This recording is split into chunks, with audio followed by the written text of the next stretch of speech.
So it's 10 o'clock. Welcome to the Future of Luxury Marketing webinar brought to you by Deloitte and Kibi. My name is Frank. I'm going to try to run this baby for 45 minutes-ish.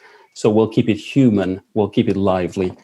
It is a pleasure to welcome to this session, to the webinar, true rock stars in the field of marketing and luxury. As you can see, so we have technical problems with Mark Ritson for the moment, but let's start anyways. I'm going to ask the panelists to introduce themselves. So gentlemen, ladies, who are you? What do you do for a living? Karine, I'm going to start with you. Thanks, Frank. Very, very happy to be here today and to be able to co-host this marketing seminar on behalf of Kibi and Deloitte. My name is Karin Segedi. I'm the consumer fashion luxury leader of Deloitte in Switzerland, and as well, I'm the co-author of our Swiss watch survey, which I hope that you all read recently. That was reissued in October last year. Glad to be here. Thank you very much, Karine. I'm going to go to you, Sherilyn. Sherilyn, who are you? What do you do for a living? Hi, I'm the founder and CEO of the Marketing Academy, and we are a place of learning for talent in marketing, media and advertising. We provide programs for emerging leaders to develop their leadership capability, and we provide programs for CMOs who are aiming to get to become CEOs. And we're a not-for-profit, and so our programs are free, but they are highly selective. So we get thousands of applications a year, but very few actually get on. That's what I do. Thank you very much, Sherilyn. And speaking of CEOs, Adil, Maestro, welcome. Who are you? What do you do for a living? Hello, good morning. So I'm the CEO of Liberty. Liberty is a company that half of its business is highly crafted fine fabrics that are sold all over the world, and an incredible archive that's been built over 100 years. And an iconic retail store and e-com business really targeted to the artistic shopper. And I run that wonderful business. Congratulations. Actually, Adil, you're not off the hook. I'm going to start with you. So let's start from a definition. What is luxury? And allow me, if I can ask, what is the significance, the meaning of luxury in a post-COVID era? Well, firstly, I'm quite optimistic about the luxury. Luxury in general is resilient. So when the industry takes a hit, luxury takes the hit first, but typically it's the first to reemerge. So for me, luxury, I'd probably start with the word crafting. For me, luxury is about crafting, is about exclusivity. It's definitely about art and design and taste making. And I think more and more about real provenance, real stories behind the people, behind the brand, behind what has originated the product or service. But I think I'm going to start with crafting, and not just because I'm at Liberty, but because throughout my career, I've always seen that as the theme amongst the best brands. Post-COVID, I think we're going to have I don't think there's going to be a dramatic reinvention of what luxury means initially, because I think there's enormous pent-up demand. So I'm in Geneva, stores opened last Saturday. All the luxury stores had huge queues of people outside.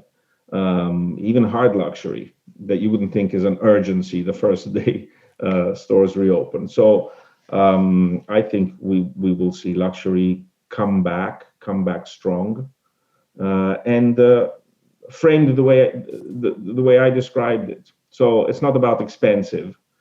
It's about crafting. There is stories to be told. And before I move to the next question for you, Karine, just to tell the audience, feel free to shoot questions in the Q&A section. But be aware, I'm a salesman, I'm Italian, so chances are I'm going to be slow. And this is double tasking, as a matter of fact. So very hard for me. Karine, I'm going to go to you. So luxury is going to be back. But if shopping is so important in luxury, so what are the key retail trends that we should be aware of, according to Deloitte, according to you, and act against? Yes, in fact, we do research at Deloitte on annual retail trends and to see how retail is evolving. Of course, the pandemic has hugely disrupted retail. And when we have looked into what we see as the retail trends for 2021, we have identified 4 tendencies. And I'll just list them quickly, and then I give you a few examples just to illustrate. So the first is the net zero retail, and net zero retail now. The second tendency is digital by design. Thirdly, it's the thoughtful experience. And then lead with purpose. So why have we highlighted these topics? Of course, I mean, we know that there's a shift to digital, but then the carbon impact, sustainability is becoming more and more important with our consumers. And we see that it's very important for the companies to accelerate the decarbonization of the supply chain, of the product, and of their operations. Some of the examples, for example, is Gucci Off the Grid, where they have done a collection of streetwear accessories with recycled, organic, and sustainable source material. So I think this was a very interesting collection. We see as well the pre-owned market growing a lot in luxury, but as well in watches, where we see a lot of shops. I mean, like Richard Mille, for example, has opened a shop first in Singapore and now as well in London. Pure secondhand or pre-owned watch market and channels like Bucherer, for example. So I think this is very interesting. And finally, in fabrics as well, the mushroom-based leather type fabric Milo that is now used by Stella McCarthy as well. So I think that's tendencies that we cannot disregard. The digital by design is that you not start transforming your original strategy to digital, but you really start from digital. And a lot of brands have really seized this quite well. We see as well that the fashion shows, the timing has been changed. They're turning virtual. Some say just, I don't do as many fashion shows as I need to do. I do something different. Like example, again, the Gucci Fest, where as well they have turned these 7 little films with Gus Van Sant. They're quite surprising when you look at them, but they're putting showing fashion in a different way and in a virtual way, which is just not filming the catwalk, but is something new and by design. And the last 2 tendencies, I think, leading with purpose. We all know that the young generation is looking for purpose, and that the millennials and Generation Z are the new luxury shoppers. So for brands, not only try to do profit and sell the products, but sell the purpose behind their operations. And finally, thoughtful experience. I think consumers want more and more personalized shopping experience in store. Stores remain important. We spoke about online, but we see, to your point, Adil, the shops have reopened and huge queues in front of the shop because nothing will replace the luxury experience of being in a shop, living the art, the events, the service that you have currently in the shops, and as well using the data that you collect on your clients to give them a very personalized experience. So I think these 4 tendencies we see trending for 2021 and beyond. Thank you, Karine. So a question for you, Sherilyn and Adil. So these are the retail trends, as we heard. So what has changed in marketing in telling that story for luxury? Or what should change actually for luxury to succeed, or let me say, even to survive in our future? Maybe we start with you, Sherilyn, and then we go to you, Adil. Well, I think change and adaptation is the new normal, right? And what has happened, I believe, over the last year is that the whole consumer mindset has changed, and the things that they would have felt were important to them, a year ago, are now viewed through a very different lens. So I think there's been a recalibration about what's valuable and important in life. And I see that across all of our community, everywhere. And because the consumers are shifting in some of the beliefs and the values that they hold, then all marketing needs to shift along with it. And it's about pace and speed. It's changing at the speed of light. And the organizations that are more traditional in their thinking or more hierarchical in their processes or their ways of working are going to struggle more than the neat, nimble, agile, swift to move. And so we're seeing this happening, across all brands. I mean, we've got 700 alumni around the world, and they're all working in big branded businesses, and we're seeing it. They're all struggling to navigate this and struggling to adapt quickly enough to what's happening. And of course, retail. I mean, some retailers, food has gone through the roof. I mean, so some retailers have been very successful, others have just crashed, and they've had to completely change their business models over the last year really quickly. That's pretty much down to leadership, really, and the capability of the talent they have within their organizations. And Corinne, you mentioned about the kind of millennials and the Gen Zs being the new consumers of luxury. I couldn't agree more. I mean, we work, most of our community are affluent professionals, I would say.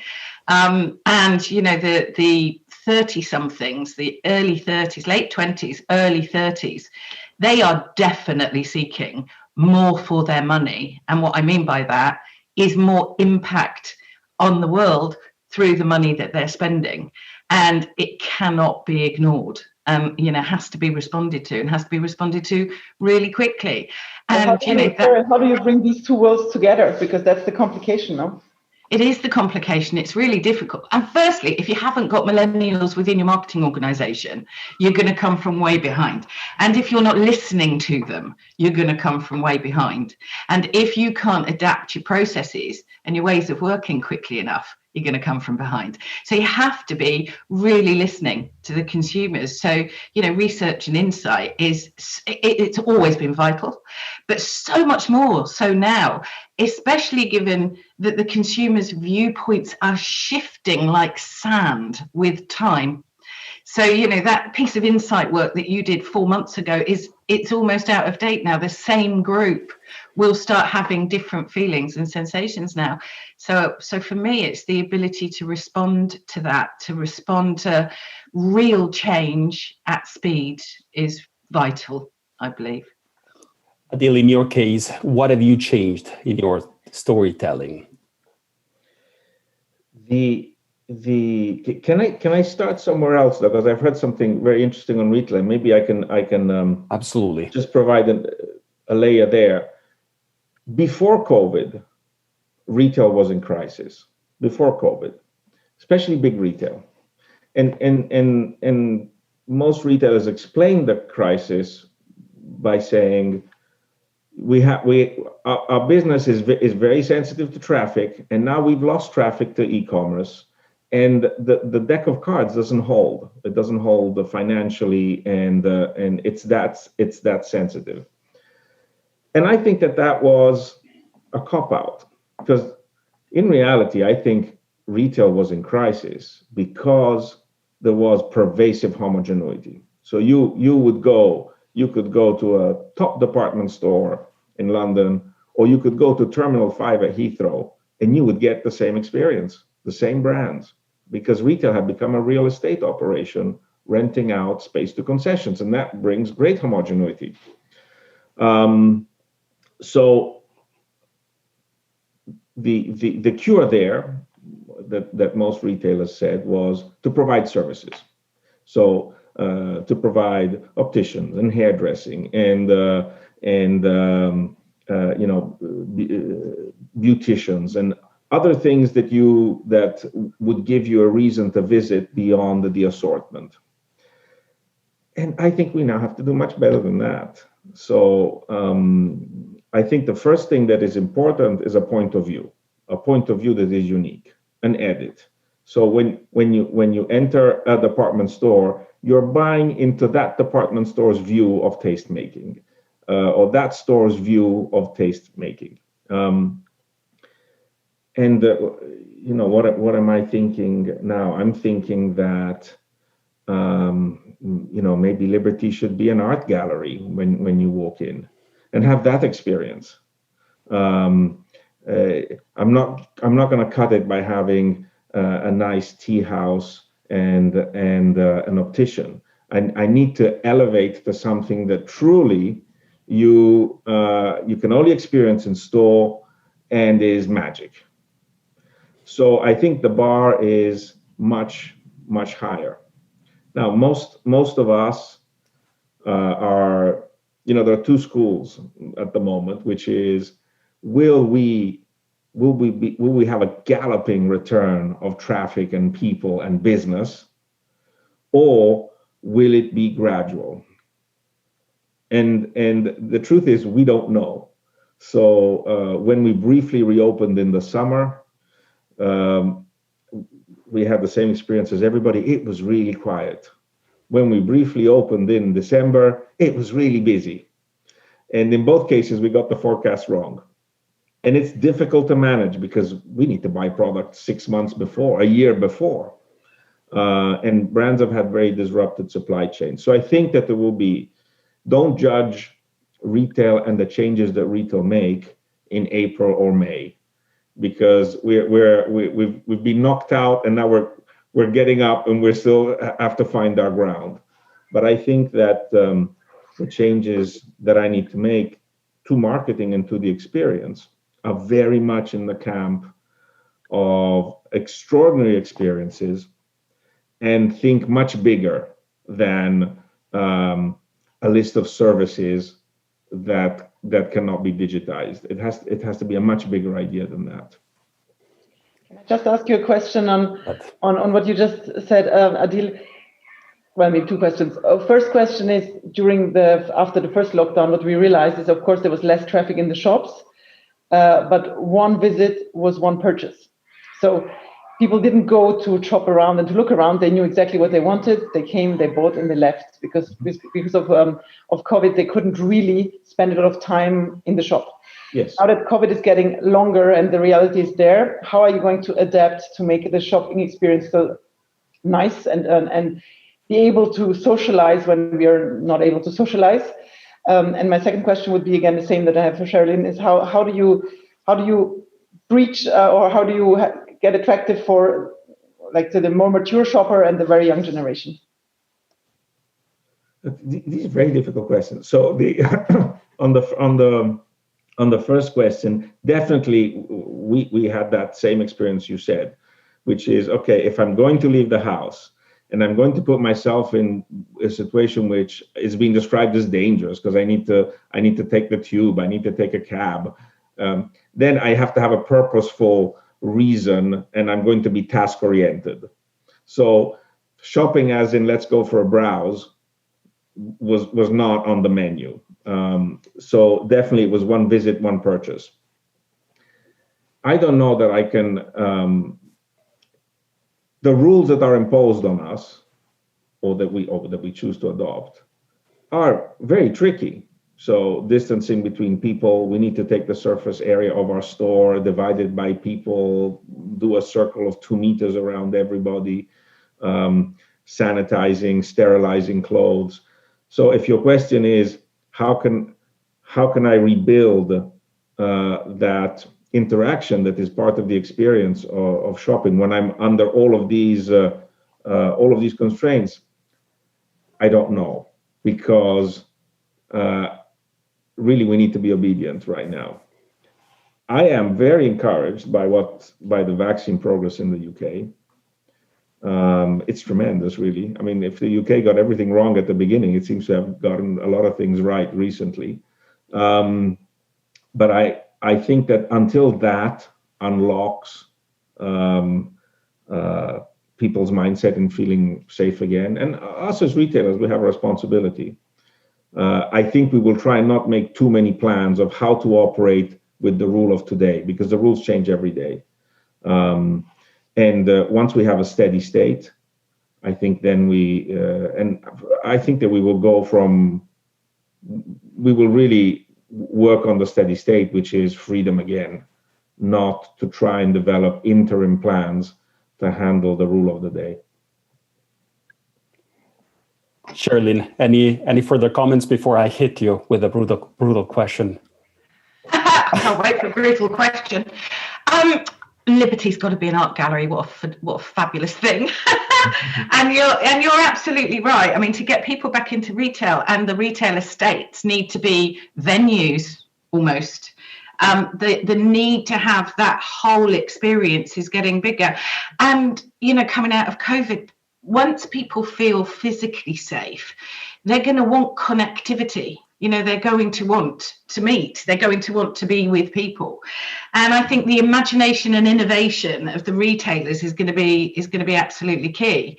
And Corinne, to answer your thing of how do you how do you attract the mature as well as the young? Well, through very different things is how you do it. But if you've got a retail estate that could technically be open 24/7 if you wanted it to be, you do an art gallery installation for a slightly mature, more affluent buyer. And then for the younger, you bring in a really cool DJ or a couple of social influencers, or you do, an evening with the designers, and you're pulling, or you do collaborations with Secret Cinema. Do a secret cinema with Liberty, inside Liberty. Those kinds of experiences, I think, are going to make a huge difference. And then your retail outlet becomes a venue of choice. And while they're there, you're selling and they're buying. So I can't agree more that it needs to be customized experiences and unique, and the ones that really can think outside of the box and do some really cool collaborative stuff, I think will probably win more quickly. And here's the thing, what we'll need to do between April and October of this year is then very different from what we'll probably be doing from October to May of 22, because as I said, there's shifting sand underneath what the consumers want in every context. Sherilyn, when you said the mature audience, I think you looked at me. I have this impression, but that's okay. That's okay. Talking of people, this is the brutal question. So you see all the CMOs, all the CEOs. I mean, the Marketing Academy is really the hub for all these senior execs. So the question is, are these people ready to step change luxury? So do you see the human capital being ready for those challenges? And be aware, we have a CEO on this panel today. Well, look, some are, and some aren't. That's the truth of it. And within marketing as a function on the C-suite, there's some CMOs that are ready and equipped for the speed of what's going to happen next, and then there's some that aren't.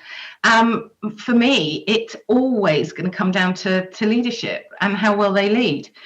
CMOs don't need to be expert in everything. And there is so much new stuff coming through that they have to have people within their teams that are experts at things that they know nothing about. And we often say to our CMOs, once you become a CMO, you can be an expert in nothing and still do an absolutely brilliant job, so long as you're really skilled from a leadership perspective, and that is about empowering and enabling the people within your team. It's about lifting them up. It's about developing them and supporting them, but it's also allowing them to have the freedom and enabling them to be brave. Bravery and courage in marketing is one of those trends, I think, Corinne. You talk through all of the trends within the industry, but within talent, the trend needs to be bravery and allowing your people to really think outside the box in the knowledge that they're going to screw up some of it, and making failure fine. Making the word a positive thing will help. And the CMOs that do that, I believe, are just going to do much better jobs. Having the CEOs trusting their CMOs more, that's also vital, given what's coming down the line. If the next year is going to be challenging for lots of reasons, the CEOs really trusting their CMOs and giving their CMOs the bandwidth to be able to try new things is also vital. And that brand storytelling piece, you said about how important storytelling has always been important in marketing, really important in luxury. But now the whole brand story is now vital. And there's no function within the organization that's going to own that more than the CMO is. So the CEO should be amping up the power of the CMO within the organization and allowing that CMO to spread their influence across all of the board functions, because there's nothing more important than what's in the head of the consumer at the moment. Nothing's more important than that. And there's nobody in your business that's going to know what they're thinking and feeling, what their heart beats like, other than the CMO and the people within the CMO's domain. So some are ready to embrace this. What is a truth is that the role itself has broadened hugely over the last few years. We've seen a CMO on the fellowship program today as a different bandwidth from the CMOs that came on the first program we ran 7 years ago. And some have been able to equip themselves as the roles broadened, and some haven't, because it's moved so quickly, difficult for them to keep their skill set and capability aligned with the speed. So I believe some are more equipped than others, but even somebody who hasn't had experience of a breadth of role, so long as they are the best leaders they can possibly be, they'll be okay. Because if they're bringing in the right people and empowering them to do the job and allowing them to try new things and, not crushing them when they fail or embracing failure, and they can develop them and invest in their capability and support them through this, they're going to be fine. That's my view. So is the CMO the new strategy officer? I mean, usually it's always the CEOs of the luxury houses that are in the spotlight. Should the CMOs be more in the spotlight and represent the brands? The CMO should be front and center. I will never be shifted off that view. And I understand there are some industries that haven't harnessed that power historically, but that's because they don't know what they don't know, and they don't know what they're missing. And are they the chief strategy officer? Are they the chief commercial officer? Are they the chief sales officer? Are they the chief growth officer? Are they the chief innovation officer? Yeah, they're all of those things. That's the power. I've often said that CEOs underestimate the fact that their CMO could be their biggest superpower. But this is a changing landscape. And if you're a CEO, you're likely to be of a certain age. You've likely to grown up through the ranks in a different environment, and therefore you may be undervaluing a power that you haven't yet recognized. So my view is that the CMO is the answer for growth, for innovation, for regeneration, for change, and for storytelling. They may well have people within the board who will lean into the storytelling. The CEO may be the public face if it's a persona-driven brand, but without the CMO feeding them what they need to say, how they need to say it, where they need to say it, why they need to say it, then they're missing a trick. I have a question, Adil. I think I saw you nodding.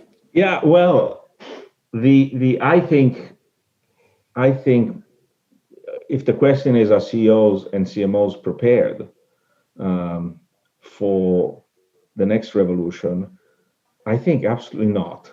In general, it would be good for CEOs to assume that they're obsolete, and for half the CMOs to assume that they have to do a lot of catching up. And I say this because humility here is important. I mean, I grew up, I'm an old man. I grew up where marketing was really about positioning. And then 15 years ago, there was a data revolution. And it's not that positioning became obsolete, but the return on investment of managing your data was higher than slogging it out in focus groups to refine your positioning. Then came the revolution of content, maybe 5 or 6 years ago. Now we're into the revolution of experience and user-generated content, where, by the way, some of the things of positioning come back because now you need to govern that through others. But I am now 4, 5 layers away and reinventions away from what I grew up with and what made me successful. And people tend to hang on to what's made them successful. And it doesn't matter at the pace at which things are being reinvented. And I think that applies to CEO and that applies to CMOs as well, which is you need to rid yourself of this. What's made me successful is going to make me successful forever. You have to recognize the changes and bring in people that maybe even be imperfect versus your definition of what a marketer is, but really know how to immerse themselves in the latest frontier. And you need the humility.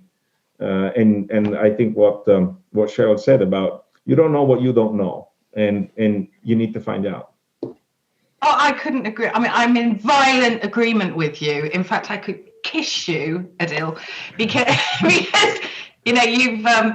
And you are possibly one of the more aware CEOs based on everything that you've just said. But the bottom line is, what got in leadership in any function across the board, what got you here is not going to get you there. And what got you here that used to take 3 or 4 years to get you there, you've now got to do in a year. The time scales have reduced, the need to respond has speeded up, and you've got to look forward and not look back. And you're absolutely right. We hold on to the things that make us successful.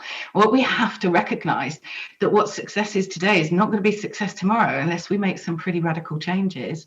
And you're also right in that it's the humility that goes along with that. There is no place for arrogance in leadership anymore. There's no place for hierarchy either, because if your business is a really hierarchical, then you're not going to be listening to the people around you. And if you have been brave enough to bring in imperfect people, your job is to allow them and enable them to fly, not constrain them, but allow them to fly. And this is all going to require change in deeply held belief systems that have been embedded over a 30-year career or 20-year career. It requires change, and that's tough. And it's the hardest thing that we find with all of the talent that we work with, is it's hard to change all of those embedded ways, all of those embedded beliefs, and therefore all of the assumptions they make about the differences that they can, the different ways of working going forward. It's tough. It's tough. I also like the answer, Adil, but you're not going to get a kiss from me, but that's okay. So I'm going to... I have one in stored value that I can redeem later, maybe. I'm going to shift gears here. So you mentioned data and technology. So the next question is really, and it's for all of you, about technology. What are the exponential technologies that we need to adopt in luxury in order to survive? Because there's a role for technologies. Karina, I'm going to start with you. Well, I think technology is fully pervasive, and I think we know that pure brick and mortar stores will not be there anymore. Everything will be omni-channel. We know as well that virtual is super important, and that you have to understand the consumer behavior. So now we know beacons will be soon over, but we know that artificial intelligence, big data, data lake, consumer 360, CRMs. I mean, if you don't understand the consumer and the consumer's data, then you will not be there. I mean, and to the second point where I mentioned sustainability and traceability, I think that we know that the blockchain technology is becoming more and more important. For example, Breitling is now selling all their watches with a blockchain integrated technology, so that you can track and trace the watch for the not of the origin product, but more or less that if for the secondary market, who owns the watch, and that you can track and trace it there. So I think. We see that revolutionary technology is everywhere, and it will continue, and we cannot disconnect from data. And then, of course, the other downside is data protection. With the new data protection laws in Europe, in California, and in China, there is limits of what you can do with the client's data and what clients agree and consumers agree to give to the general public. We see that in some of our research, they agree to give data as long as they get more value back from the data that they're giving. So you cannot just collect, you have to clearly demonstrate how you use the data to bring value to the overall consumer. So that's the first point. No, go ahead. Absolutely. Sherilyn, for you? Well, I mean, it's also going at the speed of light, right? And I think data has been emerging. The importance of data has been emerging over the last few years.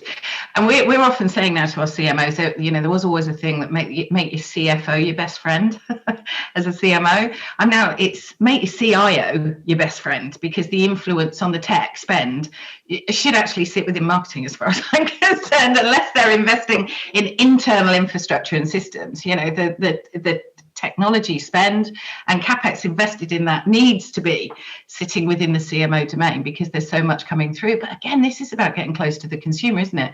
That Gen Z, or the ones that were 9 when the iPad came out, the ones that the age group that, don't even know what a landline is, don't have televisions because they've never had a television. They're just watching everything streaming on their devices. They're going to want very different experiences. My daughter, who's 15 now, is buying off of a site called Depop on her mobile phone. I'd never even heard of it. What the hell is Depop? She's spending I mean, hundreds of pounds for her, that's a lot of money. And you think, who the hell is that? I spoke to some of my CMOs about it, never heard about it. So, being really current and upfront, the Oculus, the AI, the Oculus Rift, the AI virtual experience, what an opportunity that is. I mean, that is, and an opportunity for retail, that is, because you can create a retail experience in your own home. You can bring influencers in and brand ambassadors in to meet people in rooms on Oculus. All stuff like that is coming down the line, and it needs to be embraced, and there needs to be constant research and innovation, requiring some bravery, because some of that stuff's not going to work. It's not going to land, and that's okay, but you've got to start playing with it. So making the CIO your new best friend, I think, is vital. I have a suggestion for a friend then from you, Sherilyn. I will. I'm taking notes. Adil, from your side. So, what technologies, exponential technologies, are you using? I read 2 weeks ago virtual reality in your case. What else? So on technology, I think we shouldn't underestimate that we have a lot of work to do in the stuff that is hidden. So I've had my my e-commerce business has tripled this year.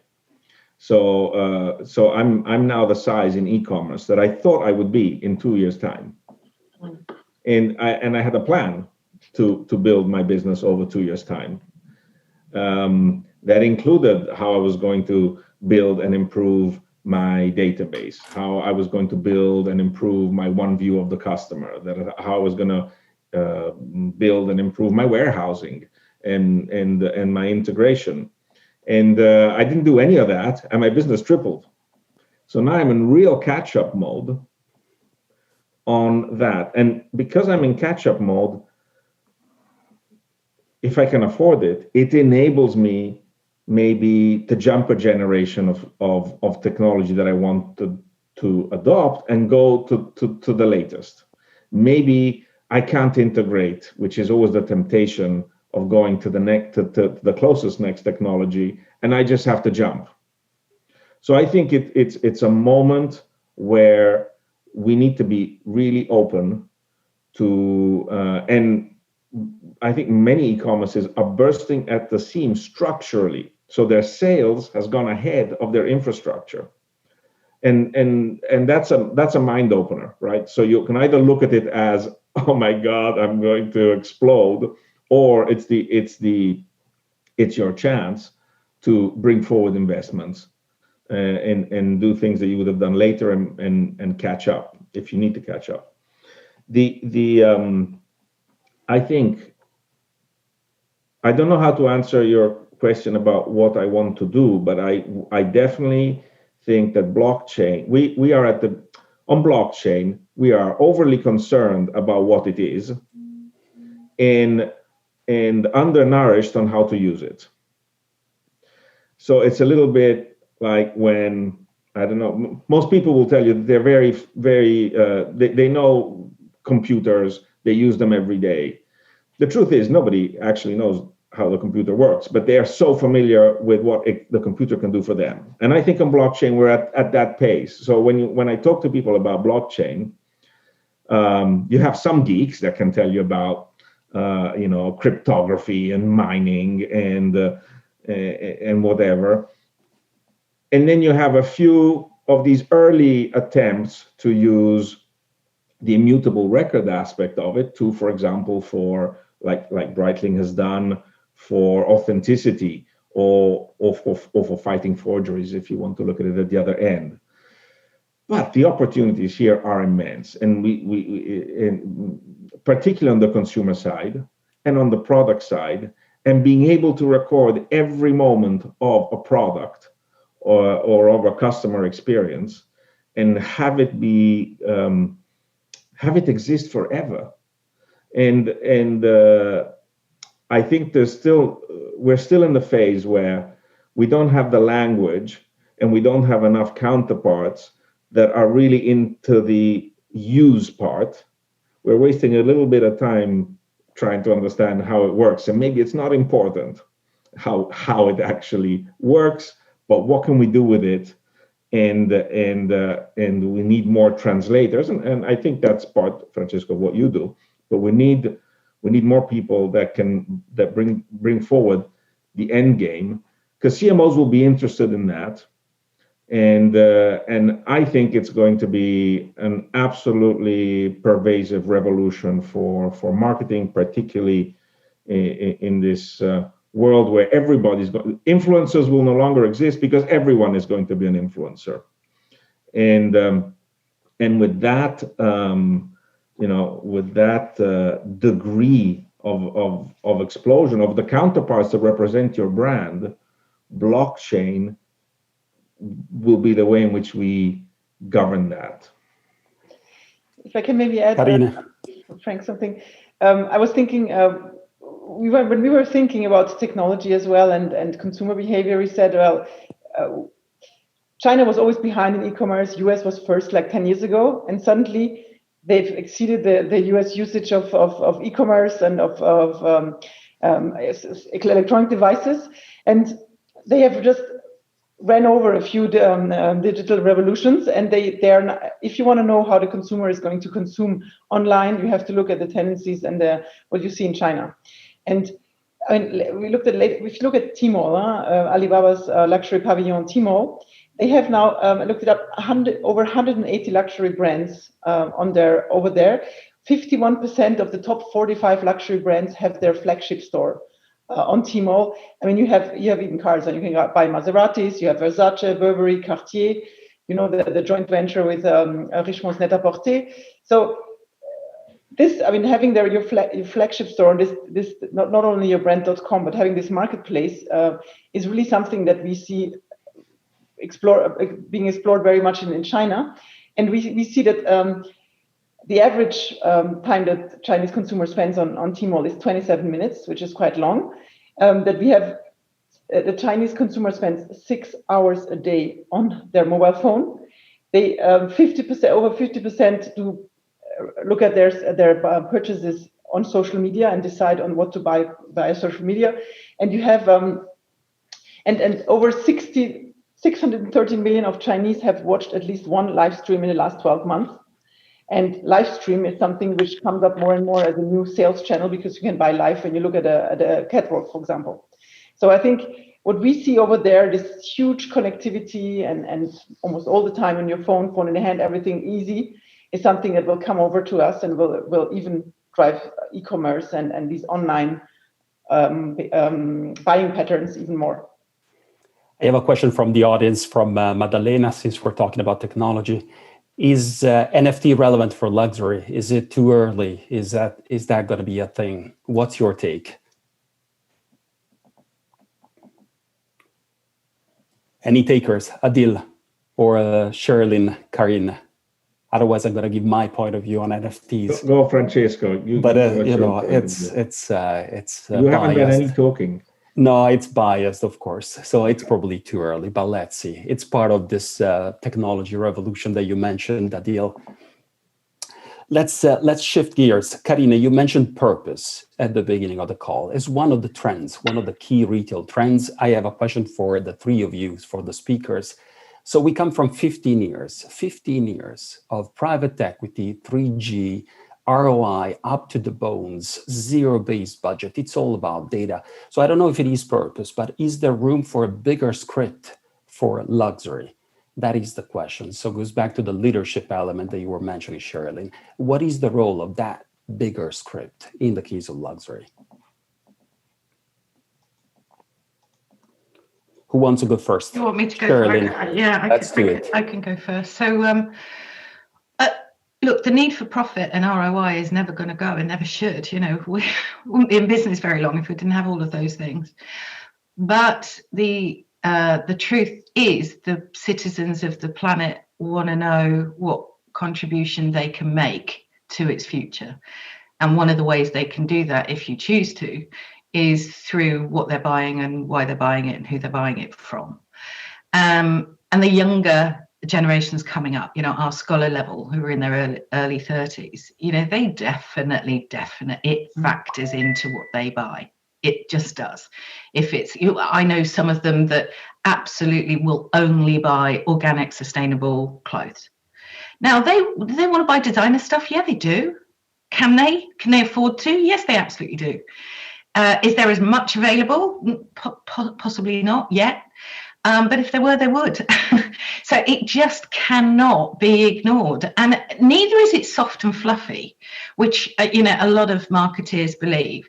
It absolutely can't be lip service, and, the younger ones of today are just too smart. They just know when it's lip service.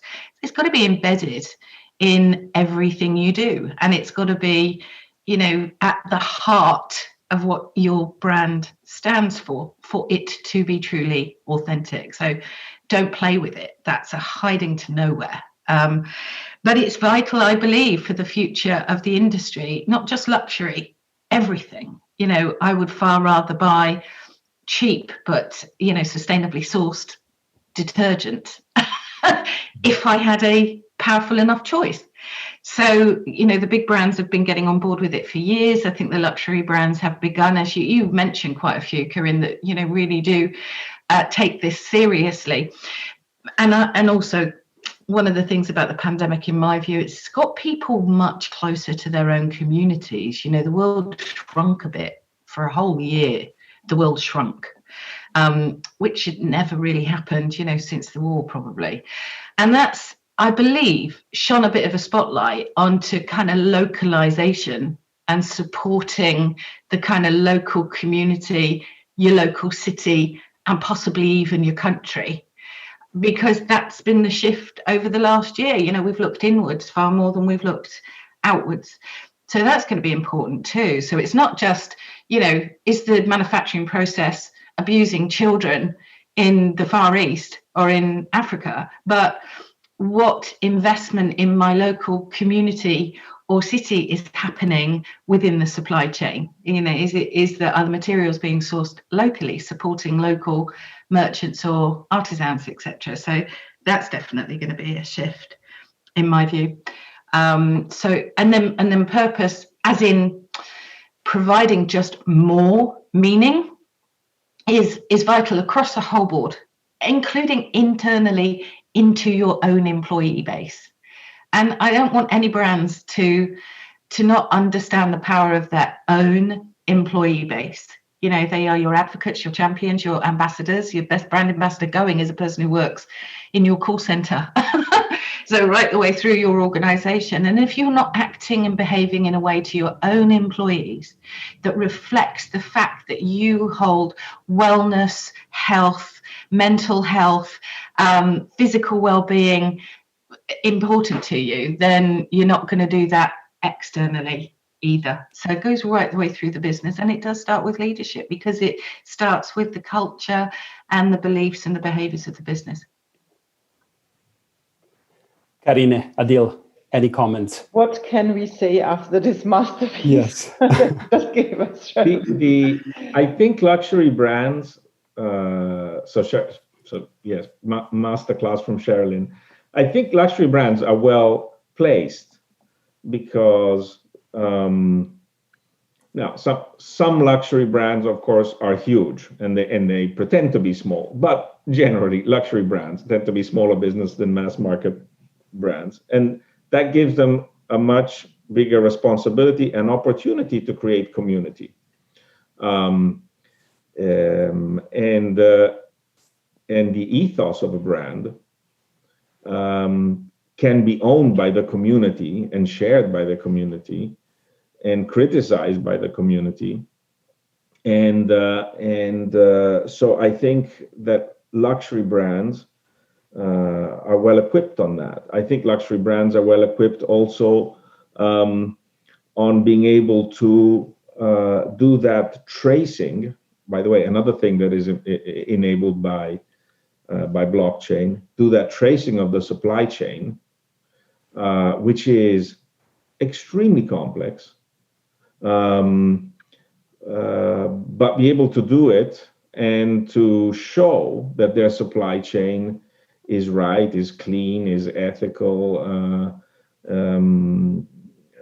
the fact that these are smaller businesses, I think many of the things Sherilyn said are actually easier for smaller businesses than for bigger businesses. Short of resources, bigger businesses always have more resources. But in terms of being able to have a view on elements such as the ethos of a brand or ethical trading or in the environment, you can wrap your hands around it and make decisions and make them a point of respect with your community. And I would agree to that. I think that not all brands have clearly expressed their purpose yet. I mean, we see more, I mean, they have always put forward their craftsmanship and their very skilled employees that are still there and to protect all this history and savoir-faire, what they have in their different maisons. But I think they're now communicating on their sustainable goals and as you mentioned, traceability and supply chain.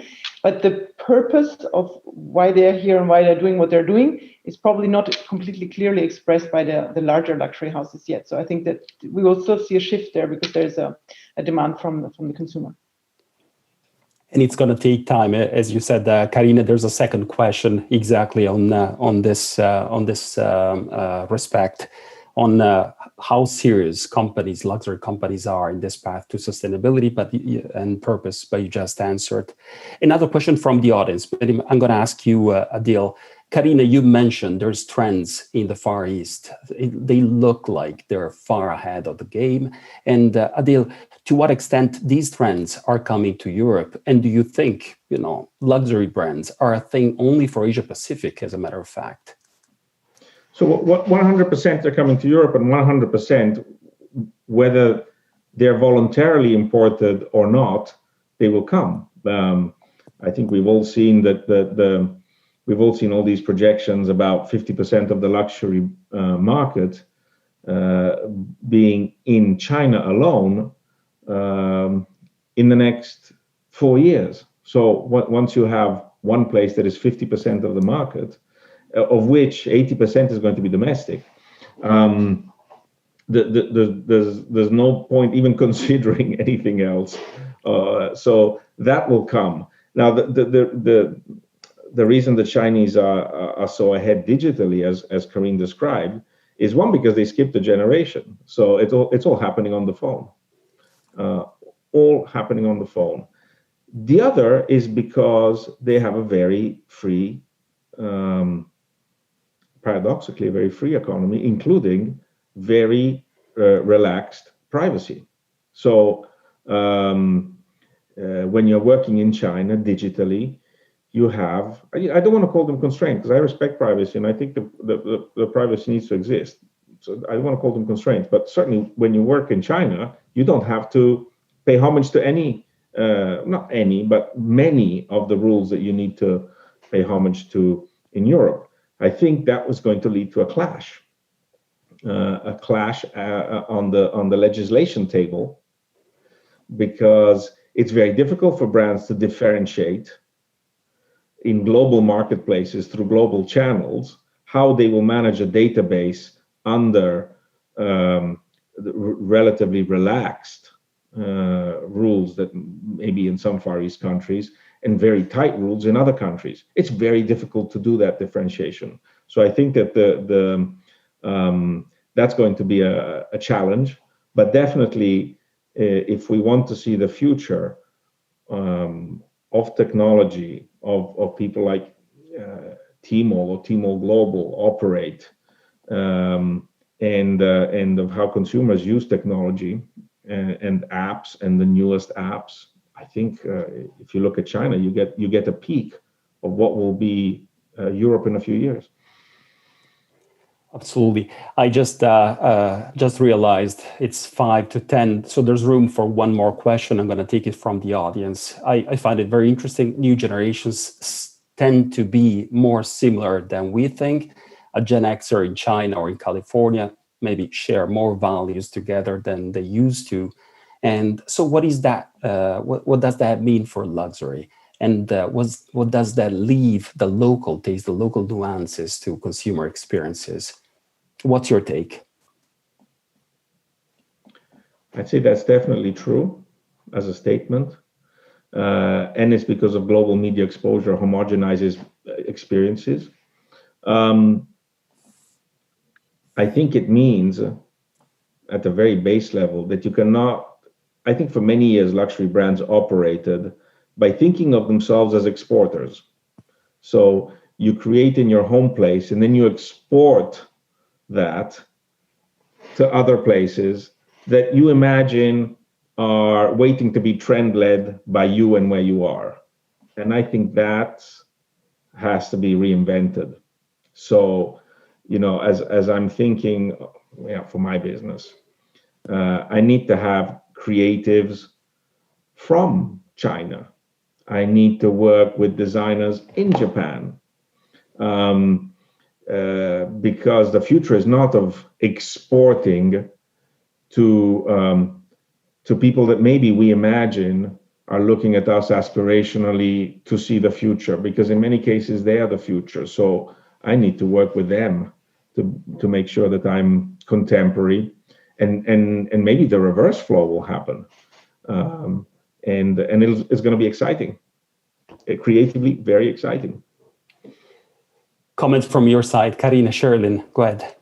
It is fascinating. So we've got scholars in our community from all over the world. From a value set and a belief system, I could transplant one country to another, right? So they are growing up with very similar, quite strong beliefs about, I don't know, freedom, flexibility, empowerment, purpose, meaning, all of those things. But the cultural differences between the countries, the real systemic cultural differences that cannot be underplayed. And we're physically in the UK, in Australia, in the US. I believed that the UK and Australia would be very similar. Oh, and I was wrong. It's different. It's really different. So the positioning when we launch our programs in Australia is very different. The US blew my mind. I mean, I had all sorts of assumptions going into the US. I had to rethink everything. And then in Asia, well, that is another world. We ran a program once for 30 Chinese CMOs at Cannes Lions. And, that was a revelation. But that all builds into the kind of storytelling that you're doing for region by region. In Asia, they revere age and maturity. So, you having a story that the narrative is arced around wisdom and knowledge, you're going to land in Asia. You take that to Australia, and then the Aussies have outrageous sense of humor. You can get away with anything there.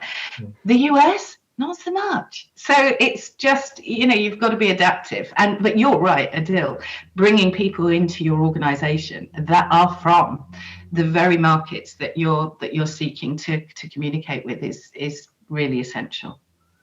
I mean, to close off, we see that at Deloitte as well. I mean, we are in over 150 countries, 330,000 employees. If the projects were local before, they're global now, and we cooperate more and more between countries, and the young generation does it much more easily. And we have to have these cultural differences in our teams to reflect what the consumers and what our clients want. So I would fully agree to that comment. Oh, thank you very much. So we're at 11 Central Time, so I'm going to close it. So thanks to the amazing speakers that we had today. Thanks to Deloitte and Karina.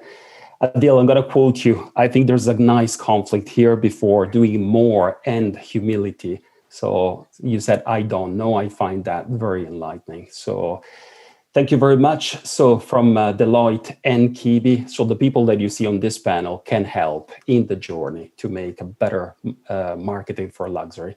Thank you. Bye-bye.